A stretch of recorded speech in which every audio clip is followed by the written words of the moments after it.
नमः पार्वती पते Har Har Mahadev. So hello नमस्कार and welcome back everyone to culture box and Amar Kiran vlogs. और दोस्तों ये व्लॉग है एक मिनी व्लॉग जहाँ पर हम आपको दिखा रहे हैं मैक्लोडगंज और धर्मशाला। तो दोस्तों मैक्लोडगंज और धर्मशाला जिसको लिटिल लहासा भी कहा जाता है, और ये दलाई लामा का 14th दलाई लामा जो है उनके रहने की एक जगह भी है। और यहाँ पे पूरा तिब्बतन कल्चर है, बहुत ही सुंदर जगह है, मस्त से। तो ये हम लोग न्यू ईयर पे आए थे यहाँ पर मैक्लोडगंज में, यहाँ पर त्रिउन ट्रैक जो one of the famous track भी है उसको एक्सप्लोर करने के लिए। और ये ट्रिप हमारे लिए बहुत ही यादगार हो गया। तो थोड़ा सा आपको इस ट्रिप के बारे में बताते हैं। यहाँ पर हम 3 लोग गए थे, मैं, मेरी सिस्टर और साथ में मेरी फ्रेंड गई हुई थी जो कि मेरे बचपन से भी दोस्त है, जिसका नाम कनिष्का है। एंड आई मस्ट से यार ये ट्रिप मेरा बहुत मेमोरेबल बन गया था। एक तो फर्स्ट ऑफ ऑल 31 दिसंबर था और न्यू ईयर का माहौल था, सब लोग आए हुए थे, बहुत ही सुंदर व्यू था, ठंड का मौसम था, लेकिन उतनी भी ज़्यादा ठंड नहीं थी क्योंकि दिसंबर में यहाँ पे इतनी भी ठंड नहीं पड़ती है। लेकिन जिस तरीके से हमें व्यू देखने को मिल रहा था बहुत ही अमेजिंग था। हम लोग यहाँ से नड्डी गए थे, गल्लू वाटरफॉल गए, हम लोग भागसुनार वाटरफॉल गए, और हर एक जगह इतनी मेस्मराइजिंग थी कि हम वहाँ जाके कितने देर तक बैठे रह जाते थे हमें पता ही नहीं चलता था। समवेयर हम लोग ने अपना न्यू ईयर अपना मैक्लोडगंज में मनाया, और ये वहाँ का मेन स्ट्रीट भी है क्योंकि हम लोग को नेक्स्ट डे फटाफट त्रिउंड के लिए निकलना था। तो हम लोगों ने न्यू ईयर पे ज़्यादा टाइम ना वेस्ट करते हुए हम लोग टाइम से सो गए और निकले हम त्रिउंड के ट्रैक के लिए। तो त्रिउंड का ट्रैक दोस्तों 2 जगह से स्टार्ट होता है, एक तो आपका गल्लू टेम्पल से स्टार्ट होता है और दूसरा आपका भागसुनार वाटरफॉल से स्टार्ट होता है। ये दोनों ही जगह बहुत ही सुंदर है और दोनों ही जगह का ट्रैक का व्यू बिल्कुल डिफरेंट अमेजिंग है, एल्टीट्यूड बिल्कुल अमेजिंग है। बस गल्लू वाटरफॉल का जो ट्रैक है वो छोटा है और भागसुनार ट्रैक जो है वो थोड़ा लंबा है।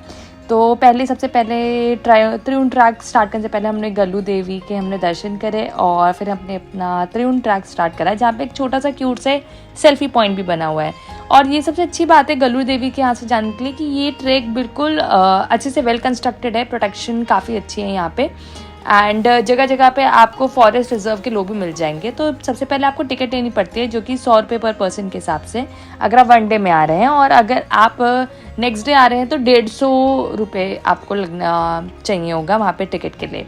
ऊपर जाके आपको कैंपिंग भी मिल जाता है, लेकिन यहाँ पे पूरा ड्राई वॉशरूम होता है हर जगह पे, तो फिर आपको वो चीज़ का थोड़ा ध्यान रखना पड़ेगा क्योंकि वेट वॉशरूम आपको कहीं पे नहीं मिलेंगे। बट चलते चलते आपको इतने सुंदर सुंदर व्यूज़ मिलेंगे ना। Terrain, I would say terrain, लोग कहते हैं इसको बिगनर ट्रैक, बट ये बिगनर ट्रैक तो बिल्कुल भी नहीं है क्योंकि आपको कहीं पे रास्ता ही नहीं दिखेगा। आपको पूरा का पूरा ऐसे रॉक से होते हुए, ट्रेक करते हुए, चढ़ते हुए, कहीं पे क्लाइंब करते हुए आपको जाना पड़ेगा। बट वो अपना ये अलग ही एडवेंचर है। मतलब हमारे को तो बहुत ही ज़्यादा मज़े आ गए थे, एक अलग से एड्रेनलिन रश था, लेकिन काफ़ी अच्छा लग रहा था। सुंदर सुंदर व्यूज़ देखने को मिल रहे थे, कभी कनिष्का आगे जा रही, कभी मैं आगे जा रही थी, और हम लोग ऐसे एक दूसरे के जर्नी को शूट करते हुए जा रहे थे। स्टार्टिंग के 2.5-3 घंटे तो काफ़ी सही रहा, लेकिन जब लास्ट के 1 आवर आने लग गया तब थोड़ा थोड़ा हमारे भी हिम्मत टूटने लगी थी। लेकिन सबसे अच्छी बात गल्लू के तरफ से जाते हुए ये है कि वहाँ पर हर 1 किलोमीटर के बाद ये लिखा जाता है okay 1 kilometre left, 2 kilometre left. तो ऐसे आपको मोटिवेशन मिलता है, और ऐसे ही करते करते एक दूसरे को मोटिवेट करते करते हम लोग फाइनली त्रिउंड पे थे। और दोस्तों यहाँ पे टेम्परेचर सडनली 10 डिग्री ड्रॉप हो जाता है। जब हम मैक्लोडगंज से स्टार्ट करा था तो फिर समवेयर टेम्परेचर हम लोगों ने 16 डिग्री सेल्सियस पे करा था, जहाँ पर चलते चलते भी हमारे को गर्मी लगने लगी थी। बट फिर चढ़ते चढ़ते यहाँ पर कुछ 0 डिग्री तक भी पहुँच गया था, और हमारे को एक बहुत ही क्यूट सा यहाँ पे साथी मिला। और सबसे अच्छी बात दोस्तों पहाड़ों की ये होती है ना कि यहाँ पर जितने भी आपके जो जानवर होते हैं यहाँ पर सब लोग है ना बड़े फ्रेंडली होते हैं, लोग भी बहुत फ्रेंडली होते हैं। और अगर आप कभी भी आप रास्ता भटक जाए पहाड़ों पे तो यही जानवर जो होते हैं आपको रास्ता दिखाते हैं। और कुछ ऐसा ही हमारे साथ इस पूरे त्रिउंड ट्रैक में भी हुआ था, जहाँ पर एक कुत्ता हमारे को एंड तक फॉलो करते हुए गया, और एंड तक हमारे को फॉलो करते करते वो हमें वापस भी लेकर आया। रात में आते आते थोड़ा लेट हो गया था क्योंकि हम भागसू की तरफ से आए थे। भागसू वाला रास्ता बहुत ज़्यादा लंबा भी था और काफ़ी वो मुश्किल भी था, बिल्कुल खड़ी चढ़ाई थी। तो अगर मेरी सजेशन ले और आपको अच्छा ट्रैक भी करना है एंड देन आपको ज़्यादा कुछ हार्ड ट्रैक भी नहीं चाहिए तो फिर आप गल्लू टेम्पल से जा सकते हैं। लेकिन भागसू नाका टेम्पल में आपको व्यूज़ बहुत ही सुंदर मिलेंगे क्योंकि आप 2 किलोमीटर सिर्फ और सिर्फ पहाड़ की चोटी पे ही घूम रहे होते हैं। तो ऐसे करके अपना हमने 17 किलोमीटर्स का ये पूरा ट्रैक ख़त्म करा इन 1 डे ओनली। एंड देन फिर हम लोग बाकी जगह पर भी घूमने के लिए आ गए। जैसे कि हम लोग ने चर्च देखा, हम लोग ने इवेंट्स कैफ़े देखा, जैसे कि आप ये देख रहे हैं यहाँ पे बहुत ही ब्यूटीफुल सनसेट होता है और यही सनसेट को एंजॉय करने के लिए हम लोग यहाँ पे पहुँचे थे। यहाँ का पिज़्ज़ा आई मस्ट से बहुत अमेजिंग है। यहाँ के इटालियन वो आपको ट्राई आउट करना ही चाहिए। नड्डी के बिल्कुल पास ही है, तो नड्डी में लोग सनसेट सनराइज़ देखने के लिए आते हैं और हम भी कुछ यहाँ पर आ गए थे। और देखिए कितना बढ़िया गोल्डन आवर्स के टाइम पे हमारी फ़ोटोज़ आई थी। एंड पूरा हमारे को इतना सुंदर सुंदर व्यूज़ और इतने सुंदर फोटोज़ देख के we were just mesmerised. And हमारी एक ग्रुप ने हमारी भी हम तीनों की फ़ोटो खींची और एक क्यूट सा कॉफ़ी कप आप देखेंगे यहाँ पर प्यारे से यहाँ पे कॉफ़ी स्टैम्पिंग भी करी जाती है और आप यहाँ पे घंटों बैठ सकते हैं, इतना प्यारा यहाँ का व्यू है। Events cafe is one of the best place. और नड्डी में अगर आप आ रहे हैं तो वैसे यहाँ पर आपको काफ़ी सारे सनसेट सनराइज़ पॉइंट भी मिलेंगे और कुछ ऐसे तिब्बतन फूड भी मिलेंगे जो कि बहुत एक्सक्लूसिव है।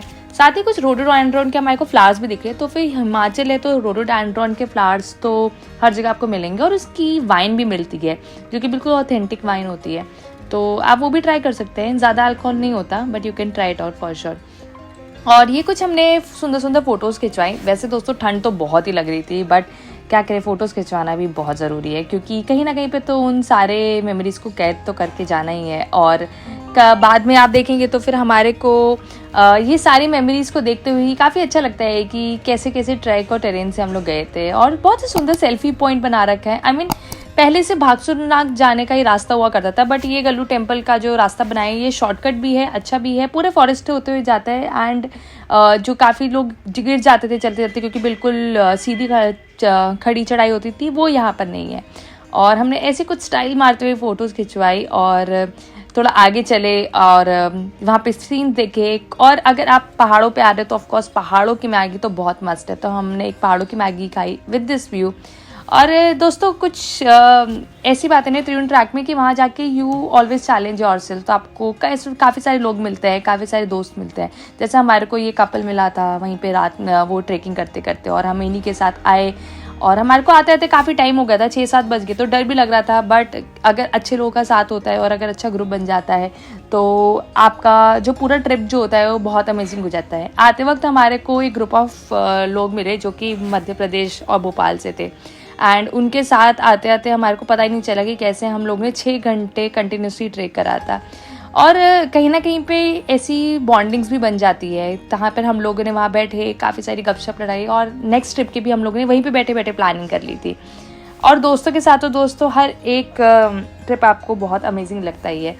एंड त्रिउंड वैसे बोला जाए तो ये शेरपास के टाइम का सबसे इम्पॉर्टेंट पास भी हुआ करता था। तो ये एक मीटिंग पॉइंट है जहाँ पे आप सांगला से कुछ लोग आते थे, कुछ लोग शिमला से और कुछ लोग धर्मशाला से, और वो लोग यहाँ पर आके मिलते थे, यहाँ पर आके चीज़ें एक्सप्लोर किया करते थे। और ये एक इम्पॉर्टेंट पास भी था जो कि इन तीनों जगहों को कनेक्ट करता था। एंड व्यूज़ दोस्तों पूरा धौलाधर की रेंज दिखती है आपको, पूरा यहाँ पर आपको स्नो लाइन माउंटेन्स दिखते हैं जो कि आपको अगर आप मैक्लोडगंज से भी देखें तो वहाँ से भी आपको दिखेंगे। और एक अच्छा स्पॉट मैक्लोडगंज में दाकिनी हाउस भी है, यहाँ पर आपको मेडिटेरियन फूड्स बहुत अच्छे मिलेंगे, तो हम लोग भी यहाँ पर आए हुए थे। एंड काफ़ी सारी छोटी छोटी जगह जो आप एक्सप्लोर कर सकते हैं। आई एम श्योर आप नेक्स्ट टाइम जाएंगे तो आपके भी बहुत अच्छे प्लान्स बन जाएंगे, लोग अच्छे मिल जाएंगे। तो बने रहिए ऐसे व्लॉग में और हम आपसे मिलते हैं जल्द ही एक नए एपिसोड, एक नई सीरीज़ के साथ। तब तक दिखाएंगे आपको एक नई जगह और ऐसे ही यूँ ही बने रहिए कल्चर बॉक्स और अमर किरण ब्लॉग्स के साथ। तब तक बाय बाय, बी सेफ है, नमस्कार। One,